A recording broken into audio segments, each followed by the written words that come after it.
everybody, and welcome to episode 16 of 4th and 62. With me today, as always, on the screen from his palatial estate in southern Connecticut is cousin Stephen. Hello, everybody. Coach Bob Pariseau is here, and a special guest, Karen Guregian from Mass Live is here with us to expound all kinds of opinions on the Patriots and other things. Karen wants us to be like a sports bar. So, Karen, we're going to get you a big 20-ounce beer.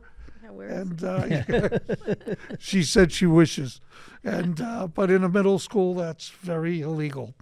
But thanks for joining us again today. Karen, I'm going to start by asking my first question, which is, Josh McDaniels, was that Mike Vrabel or was that Robert Kraft? Or was it a combination of both? Yeah, I think the latter might be. Okay.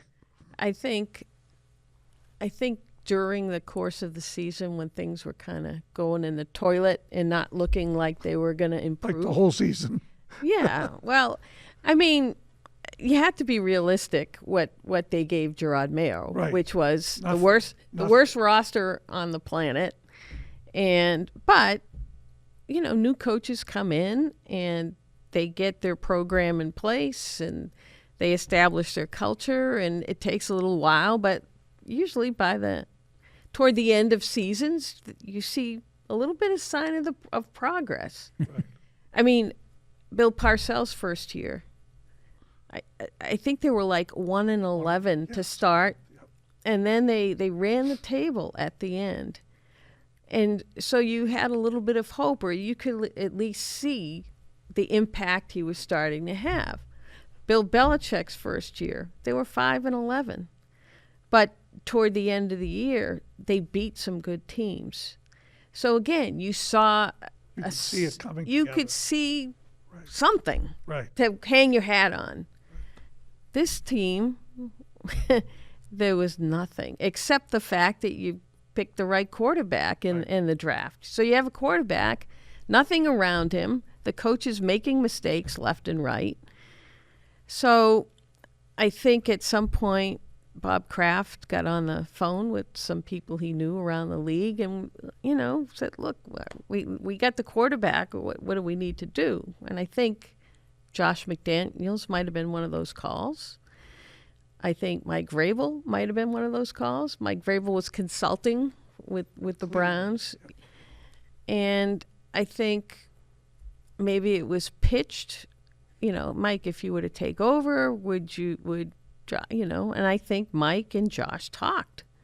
And I think, when the Patriots finally hired Mike, I almost think it was already in the bag. And whether it was from the Kraft's initial push of that, put it this way, if Mike Vrabel didn't want Josh McDaniels, he wouldn't be here. Okay.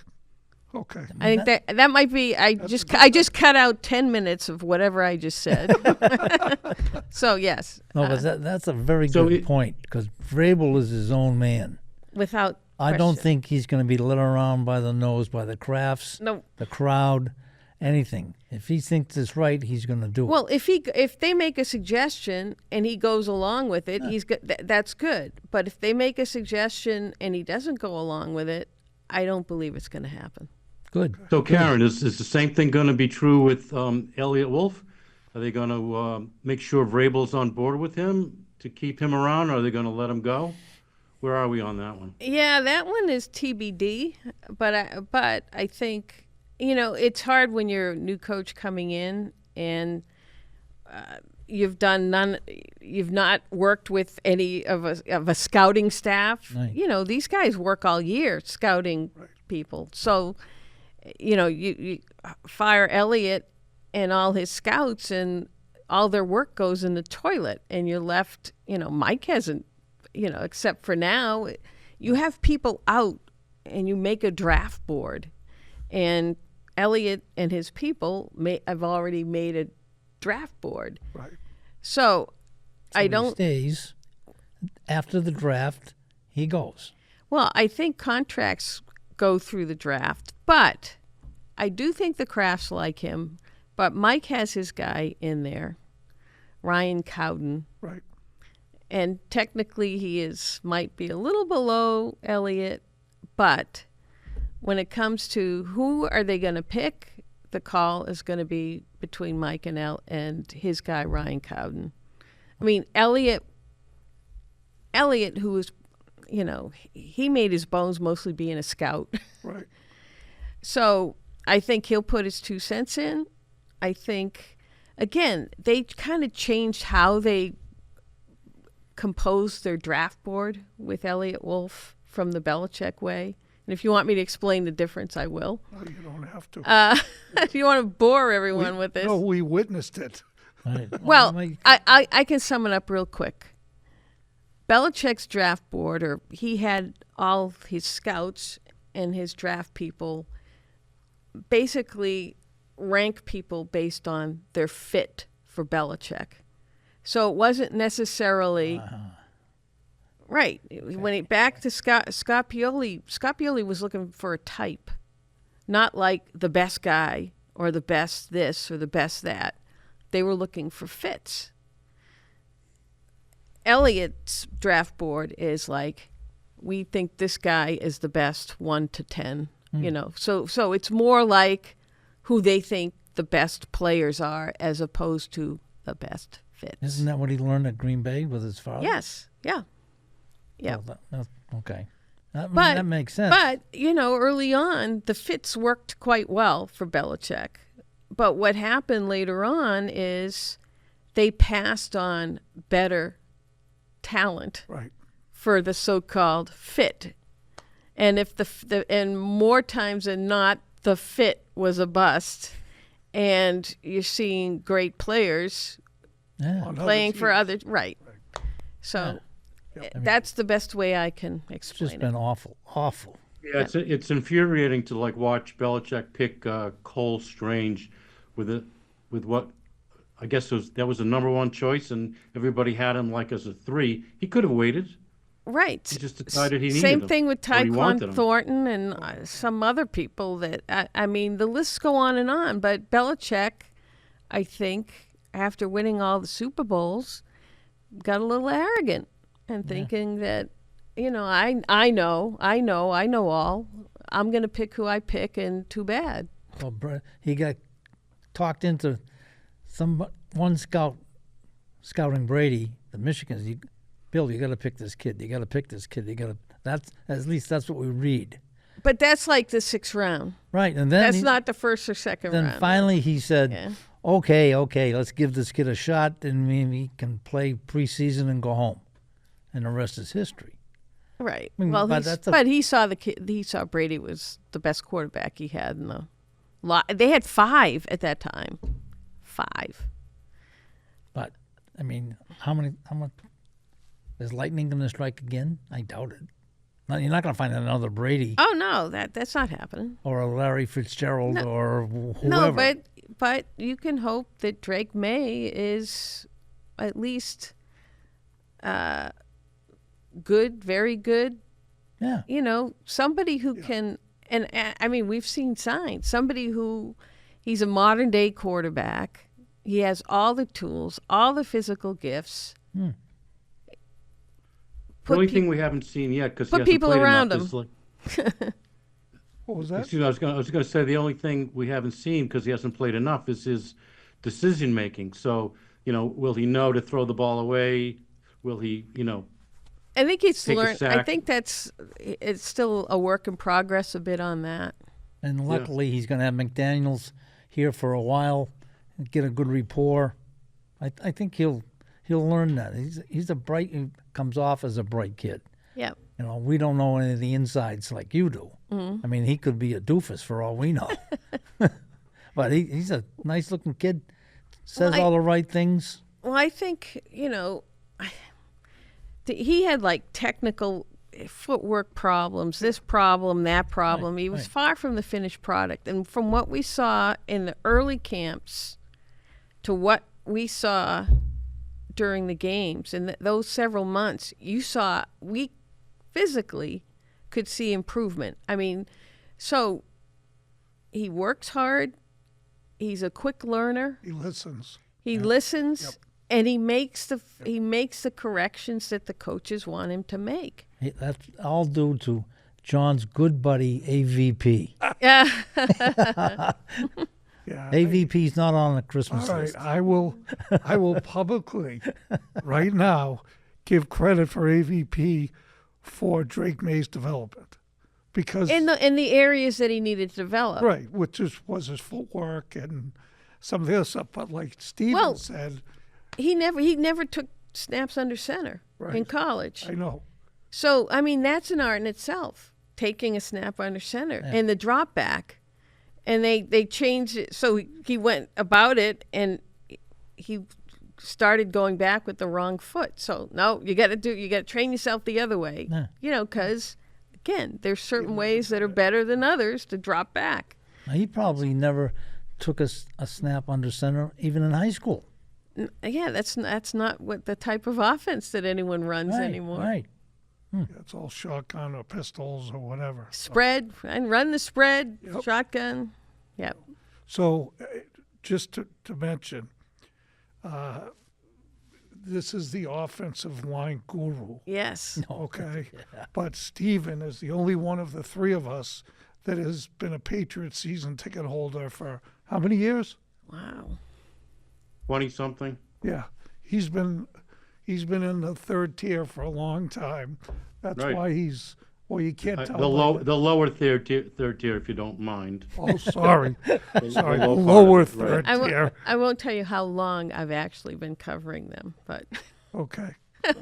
Well, I'm guessing did you start with Parcells, Steve? Your tickets? Right after Parcells. Yeah. I go back to Yeah. Parcells and a little before that. But I'd like to say, as a fan, I was Mike Hollaback. Karen doesn't know who that is. No, I do know Yes, she who that does. is. Yes, she does. I do know who that is. I'm trying to be polite. I thought you were going to say you were the John Deere driver who drove, who Mark. cleared. Yeah. Mark Henderson. That's right, cleared the field. Yes, yes. Yeah, but Never been to prison, no. maybe he was the one That was the guy writing who me. wrote your letters. That's right. That's a story for another day. Yeah, That's yeah. right. So, obviously, my first question, the next question, which I asked Karen before when we were just chatting, was, will Myles Garrett come here? And Karen was immediately doing this, That no, was emphatic. as a no, matter and of she's fact. like, no, no, no. And you know what? The guy wants to win. He's 29 years old. He is a great Great player. player. Yeah. Absolutely. But I can't blame him. Even though Vrabel might have a little insight. There. Well, here's the hook, okay? Vrabel worked for the Browns last year. Yep, He was a consultant. So obviously they know each other. yep. And it would be a matter if Myles Garrett was convinced that Vrabel was going to be able to turn it around soon, sooner rather than later. Because Myles Garrett has been stuck with Sorry. You all right? Yeah, fine. Keep going. That was my stomach. Yeah. Thank you very much. I heard. Yeah. Yeah. Okay, let's move on. Over here. So I gotta say that this year for bailing I'm me on out, record as Stephen. saying I'm on record. I mean, we all knew the Patriots were going to be terrible this year. You mean last year or this coming year? Last year, I think Yeah. this coming year, I really have a lot of hope for these guys. They got really good coaching. They got money to. Hopefully, they'll get some good free agents. They got the quarterback. Easier one wide schedule. rec- Easier schedule. one wide Don't forget receiver, that. Easier schedule. Yeah. A coach who's leagues ahead of the last year's coach. Yep. So Yeah, no question. I'm really pretty optimistic. Yeah, I put it this way: I don't think they're going to be scraping the bottom of the barrel. like No. last year. I mean, I'd be stunned, but again, stranger things have happened. No, I don't. I agree with you. I think that, and I agree with Stephen. I think this year there's a lot of promise, and Yeah, I last mean, year the only promise was Drake May. yeah, There was nothing else. and he was 1-9. Right. Right. As much as good as he looked, I mean, you can only do so much. And as we said, Tom Brady comes around once in a generation. Right. And Tom Brady was someone who could lift the garbage around him, who Right, could make right. make players better around him. The only way you could get Myles Garrett here, if he really trusted Rabel, Yep. was to give him the same type of contract they gave Watson in Cleveland and ruin the franchise. Yep. That would be nuts. They've got 120 That won't to 131 million dollars in cap space Right. projected. Right. Okay, so I mean, you got to get something for that. Right. Hope. I hope It's they. true, but they had cap space last year, and they put substantial offers out, and players didn't want to come. So that's why they only got people that were literally on the scrap heap to come and play the offensive line. Pretty much. Yeah. Yeah. Or they And who tried was- to convince us that right tackles could play left tackles. Yeah. But if who they was the- talked to Dante Scarnecchia at all, he would say, no, it's not quite that simple. Right. Right. Well, there Who- you are, offensive line. Who made the decision? Who made the decision in the Patriots front office or whatever to let Joe Toomey go? Oh, that's Belichick. That was Belichick? Yep. Why? Did he think he was He wanted- Bad. He didn't want to pay him. Oh. He franchised him 1 year right? And then, And then he the- was gone. and then decided, you know what, I'm going to use money elsewhere. Or, That's or arrogance. Or Scarnecchia can coach him up. I mean, back then, he had the luxury of Dante Scarnecchia being able to coach people up. Right. And, I mean, he didn't pay Logan Menkins. He didn't pay Joe Tooney. So he didn't want to pay offensive linemen when Scarnecchia could turn wrestlers into all pros. Yeah. Honest to goodness. But you've got a proven entity. I mean, Belichick He didn't knows- want to pay wide receivers either. Didn't no. He didn't want to pay anybody. No. No. I mean, Brady would have been gone a long time ago if he didn't say, "Okay, look I'll restructure my contract." I mean, I was shocked. that's a sign of Brady's brilliance is that he was able to win despite the fact Belichick wouldn't give him wide receivers to throw to, Right. Right, because he knew he'd get them out to California. But let me and tell you, run except for past Randy it. Moss. it's Randy Moss. ultimately what led Brady out the door, because Belichick's arrogance. I said it. You- well, when Brady finally said, "Look, can you just pay me? Look, I've taken less. I've taken less. I've taken less. Yeah. Can you at least pay me something near now? No, you're 40 years old or whatever."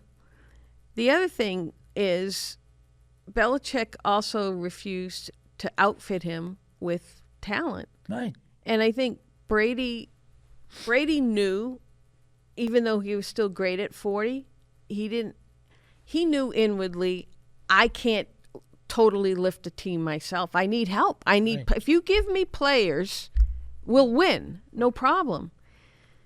And I don't think he wanted to spend the last years of his career, 3 to 5 years or whatever it turned out to be, trying to lift garbage. Well, yeah. Well, look what happened when He's a guy, he wants to win. Yeah. So I think that, more than anything,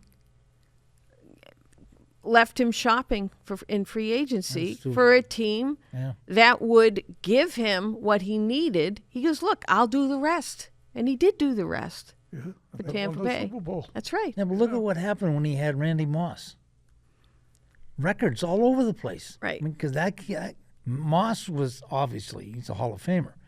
He's probably the best receiver they ever had. they ever had. And he was even older he was even toward the downside of his career. Right, and it was incredible. So you had Edelman underneath, and you got Moss taking the top off. I mean, it was unbelievable. Yep.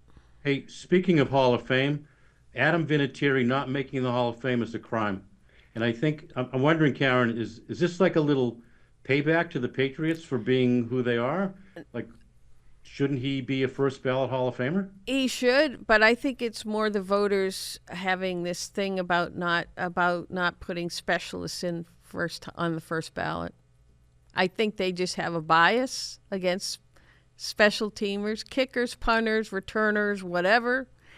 And again, he went as far as any kicker did the first time. I mean, there's kickers in, Jan Stenerud's in, but Jan Stenerud had to wait. He did. He was the first one, wasn't he? Right.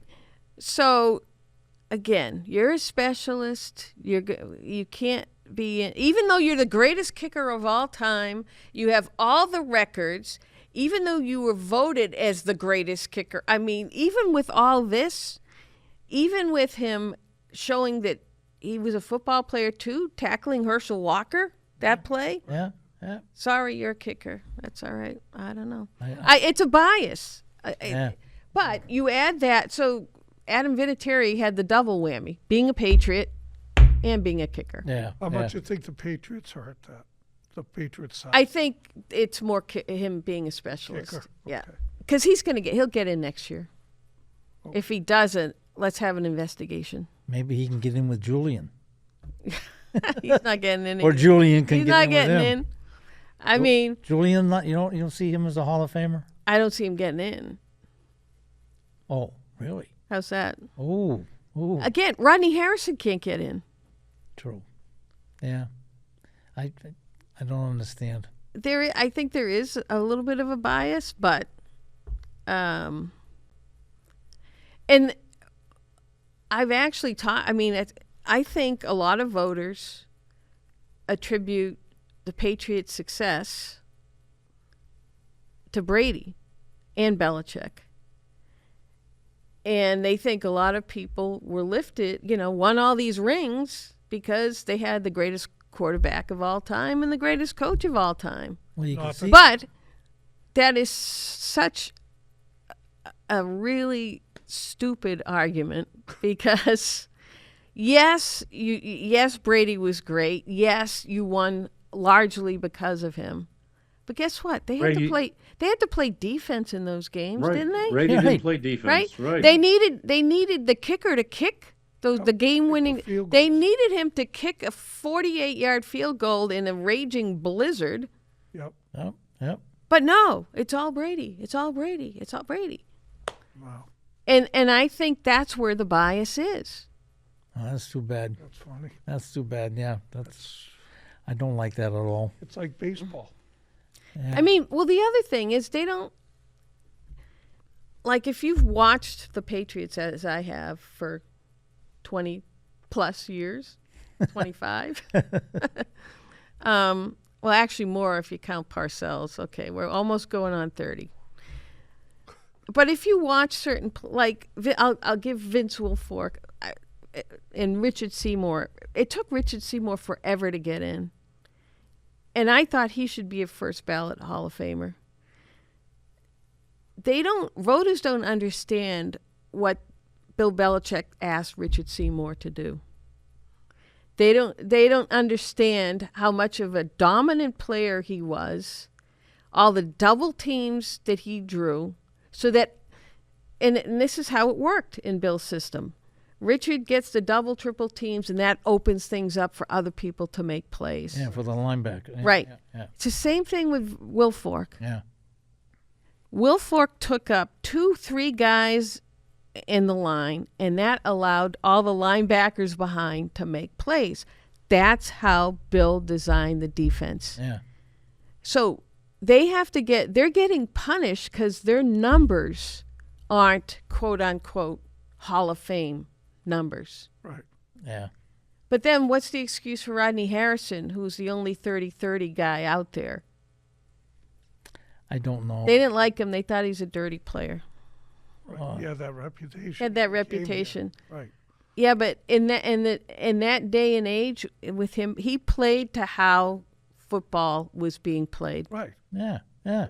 I think he should be in, but So do I. But we're not voters. no, we don't vote. So I'm not sure what being dirty in football really is. Well, I mean, back before they had the defenseless. Well, Jack player Tatum, and Jack you know, Tatum, the Tatum, headhunter, you know. the assassin. Yeah, Right, but that's how the game was played. right. You can't block anybody below the waist anymore. Downfield, no more cut Yeah, they're blocks. taking the football out of football, just like they take the hockey out of hockey. No fights. right, no fighting. So let me ask you, and Stephen, I'm going to ask a question that I think is on your mind. okay, let's Read hear it. it. His Try to read mind. So Go ahead. Karnak, Johnny Carson's Karnak. Karnak, yeah. I'll Here we- hold, I'll here hold we the go. envelope up of fucking Wagnall's front porch. The last game of the season Yep.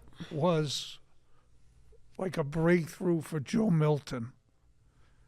Do you think there's anything there?